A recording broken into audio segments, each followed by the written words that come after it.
ना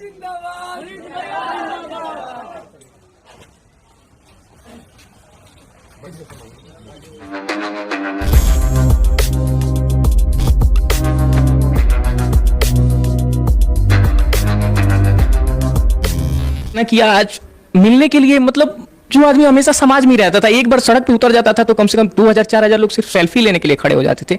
आज वो आदमी मिलने के लिए मोहताज है कि मेरे से कोई मिलने आए, मेरे पास कोई आए। जब वो सीन मेरे दिमाग में आता है ना, रोंगटे खड़े हो जाते हैं। कह रहे थे कोई नहीं आता है, बस यही इंतजार करता रहता हूँ कि कोई आ जाए।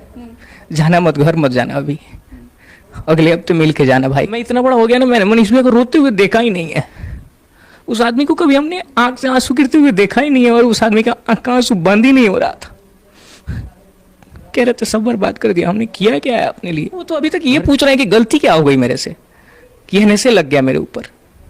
कितनी बड़ी गलती कर दी है कि एनएसए मेरे ऊपर लग गया। वो तो अभी यही पूछ रहे थे कि सुप्रीम कोर्ट में भी जज ने मना कर दिया। खाने के बारे में क्या बताऊं, मुझे तो कह रहे थे कि बताना मत किसी को।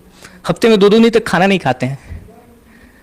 कह रहे थे कि सिर्फ चावल मिलता है जेल मेन्यू में, चावल और सांभर। बस उनके मुंह से यही आ रहा था कि सब बर्बाद कर दिया मैंने, घर के लिए कुछ नहीं किया है मैंने। जिस माँ बाप ने मेरे लिए इतना कुछ किया, मैं उनके लिए कुछ नहीं कर पाया।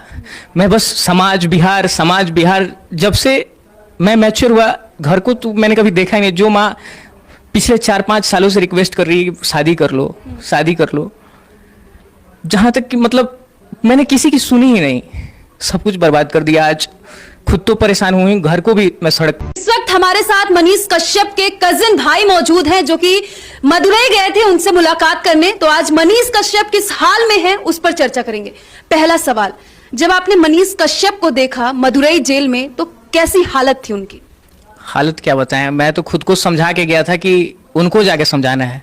मैं भाई को समझाने गया था, लेकिन जब हम दोनों जब बाहर आए ना, वो तो कम से कम 10 मिनट तक तो हम दोनों खुद को कंट्रोल नहीं कर पा रहे थे।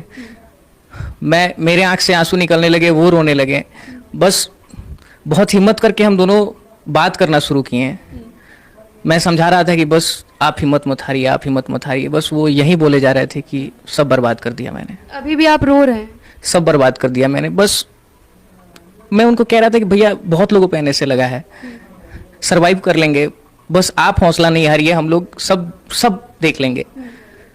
बस उनके मुंह से यही आ रहा था कि सब बर्बाद कर दिया मैंने, घर के लिए कुछ नहीं किया है मैंने। जिस माँ बाप ने मेरे लिए इतना कुछ किया, मैं उनके लिए कुछ नहीं कर पाया।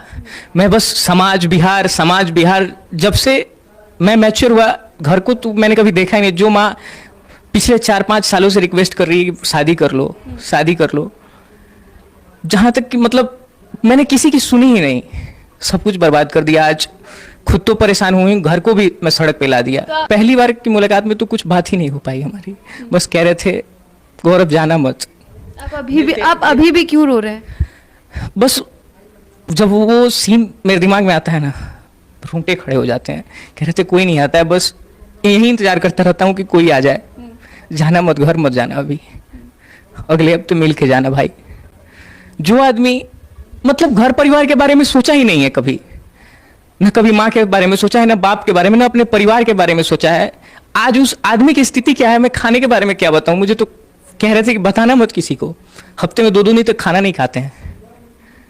कह रहे थे कि सिर्फ चावल मिलता है जेल मेन्यू में, चावल और सांभर के नाम पे कह रहे थे सिर्फ पानी होता है। गौरव, कैंटीन से 2 रोटी लेके आता हूँ, एक समय खाना खाता हूँ। और हम लोग जो वहीं पहले तो कोई मिलने भी नहीं जाता था, अब कह रहे थे कि बस वही इंतजार लगा रहता है कि हफ्ते में 1 दिन 2 दिन जो भी आएगा, बस उसी आस में समय काट रहे हैं वो। मतलब आप कितनी बार उनसे अभी तक मिल चुके हैं? मैं ट्यूसडे को मिला, फिर वेडनेसडे को गया। वेडनेसडे को नहीं भेंट कर पाया मैं, तो ट्यूसडे और थर्सडे मिल पाते हैं लोग। तो ट्यूसडे गया था और फिर थर्सडे गया था। थर्सडे तो खुद को बहुत मजबूत करके गया था, बहुत समझाया भाई को कि सब सही हो जाएगा, ऐसा कोई कुछ नहीं है कि सब कुछ बर्बाद नहीं हुआ है, सब सही हो जाएगा। वो इतने परेशान क्यों है, क्या बोल रहे थे बार बार? बस यही कह रहे थे मैंने गलती क्या कर दिया है। मैं उनको समझा रहा था कि बहुतों पे एनएसए लगा है। मैं यही चीज वो मुझसे कह रहे थे एनएसए लगा है, कौन अपने राज्य से 3000 किलोमीटर दूर रह रहा है, कौन काला पानी का सजा काटा है। मुझे न किसी से बात, न किसी की लैंग्वेज समझ में आती है, न खाना समझ में आता है। मैं काट लूंगा एनएसए भी, मैं काट लूंगा, मैं रह लूंगा, लेकिन यहाँ ना कोई बात करने के लिए है। ना खाने की प्रॉब्लम है, तो इतना काला पानी का सजा कौन काटा है? अभी तक किसी जितने लोगों पे एनएसए लगा है ऐसी सजा किसी को नहीं हुई है।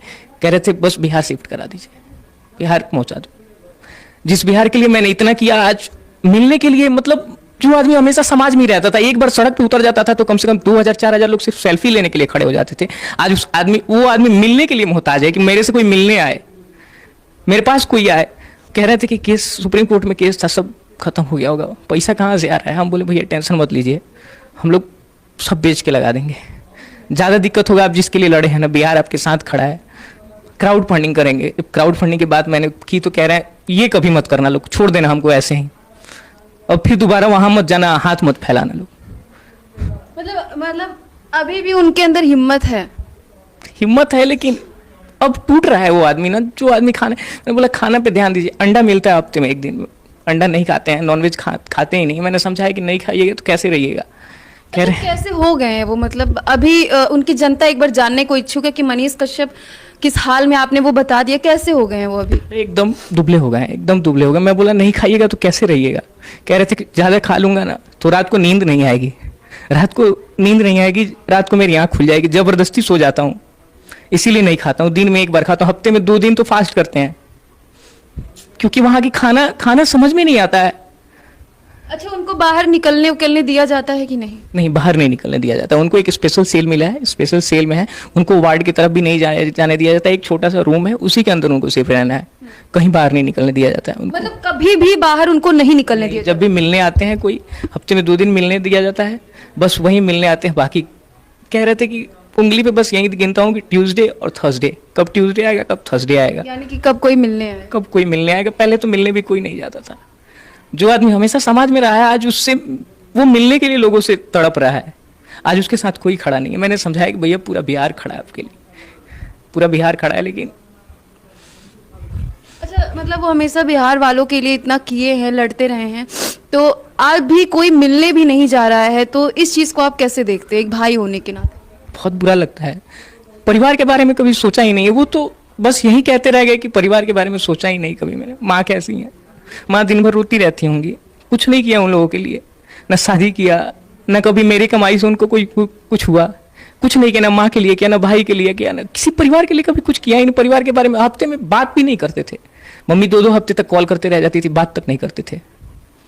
और आज परिवार के अलावा कोई नहीं है खड़ा, कोई एक सिंगल पीस आदमी नहीं है जिसपे आदमी आंख बंद करके भरोसा कर सके, हाँ ये आदमी कर रहा है। तमिलनाडु में इतनी परेशानी, मैं सोच रहा था कि मुझे जब बाहर इतनी परेशानी हो रही थी, मैं गया, मेरे पास रिकॉर्डिंग है, 10-10 कैब किए मैंने, कैब बार कैंसिल हो जा रहा था क्योंकि मैं इंग्लिश हिंदी जानता था, तमिल जानता ही नहीं था। मैं दे दूंगा रिकॉर्डिंग, आप लोग चला लीजिएगा। मुझे जब बाहर इतनी परेशानी हो रही थी तो फिर अंदर वो कैसे रह रहे होंगे? तो आपका भाई आज इस सिचुएशन में है और कोई भी ना पूछने वाला है, ना जाके मिल रहा है, तो ऐसे लोगों को क्या बोलिएगा? यानी कि तो वही बात हो गई कि जब आप सुख में है तो सब लोग हैं, जब आप दुख में है तो कोई नहीं है। लोगों पे मैं कुछ नहीं कहना चाहूँगा, लोगों के बारे में कुछ नहीं कहना चाहूँगा। हम लोग हैं, जितना हो सकेगा उतना करेंगे। सोचिए वो आदमी टूट गया है, अंदर से टूट रहे हैं। उनको मैंने लास्ट तक मैं बोल गया भैया 2 से 3 महीना बस। कह रहे थे 2 से 3 महीने में नहीं, पता नहीं मैंने गलती क्या की है। मुझे वो तो अभी तक ये पूछ रहे हैं कि गलती क्या हो गई मेरे से कि एनएसए लग गया मेरे ऊपर। कितनी बड़ी गलती कर दी है कि एनएसए मेरे ऊपर लग गया। वो तो अभी यही पूछ रहे थे कि सुप्रीम कोर्ट में भी जज ने मना कर दिया। मतलब उनको भरोसा नहीं हो रहा है जिस तरीके से उनके साथ ऐसी चीजें हो रही है, बिल्कुल भरोसा नहीं कर पा रहे हैं। हम लोग बहुत हिम्मत देने का कोशिश कर रहे हैं, हमेशा परिवार से कोई ना कोई कोशिश करते रहता है हर ट्यूसडे थर्सडे चला जाए। कह रहे थे कि ट्यूसडे का इंतजार होता है, ट्यूसडे बीत जाता है, वेडनेसडे के बाद थर्सडे, थर्सडे के बाद तो मैं संडे को तो मैं ऐसे ही बस उंगली पे जोड़ता हूँ कि बस थर्सडे। कह रहे थे कि 10 बजे के पहले आप लोग आ जाइएगा। जब 10 बज जाता है ना, कोई नहीं आता है तो मैं बेचैन हो जाता हूँ, लगता है कि अब लेट हो गया, कुछ हो गया, यहाँ इन लोग को परेशानी है, नहीं आ पा रहा है लोग, तो बेचैन हो जाते हैं, व्याकुल हो जाते हैं। वो जनता जानना चाहती है सलाखों के पीछे वो हैं, लेकिन उन सलाखों के पीछे आखिर वो बैठ कैसे रहे हैं, रह कैसे रहे हैं, सो कैसे रहे हैं? एक छोटा सा कमरा है, तो अलग सेल बनाया गया है, एक बहुत पुराना पंखा है जो बहुत धीरे धीरे चलता है, और इतनी गर्मी में और जमीन पे सोते हैं, जमीन पे सोते हैं 24 घंटे उसी रूम में। 10 बाई 10 के कमरे से भी छोटा एक सेल, उसी में बस टहलना है, उसी में रहना है पूरे दिन।